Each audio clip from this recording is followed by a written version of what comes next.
L'épître de Paul aux Philippiens, chapitre 2. Si donc il y a quelque consolation en Christ, s'il y a quelque soulagement dans la charité, s'il y a quelque union d'esprit, s'il y a quelque compassion et quelque miséricorde, rendez ma joie parfaite, ayant un même sentiment, un même amour, une même âme, une même pensée.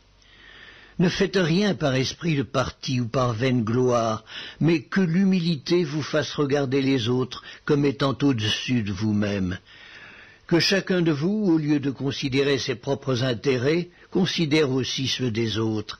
Ayez en vous les sentiments qui étaient en Jésus-Christ, lequel, existant en forme de Dieu, n'a point regardé comme une proie à arracher d'être égal avec Dieu, mais s'est dépouillé lui-même en prenant une forme de serviteur, en devenant semblable aux hommes.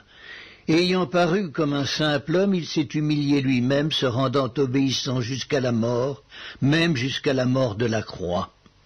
C'est pourquoi aussi Dieu l'a souverainement élevé et lui a donné le nom qui est au-dessus de tout nom, afin qu'au nom de Jésus, tout genou fléchisse dans les cieux, sur la terre et sous la terre, et que toute langue confesse que Jésus-Christ est Seigneur, à la gloire de Dieu le Père.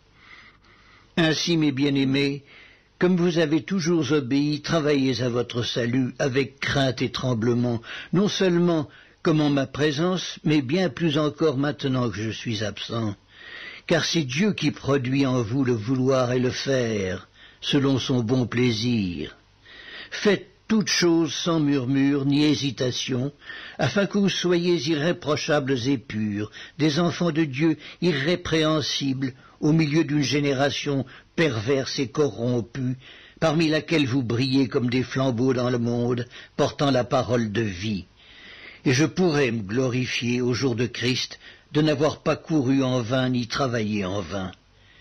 Et même si je sers de libation pour le sacrifice et pour le service de votre foi, je m'en réjouis, et je me réjouis avec vous tous.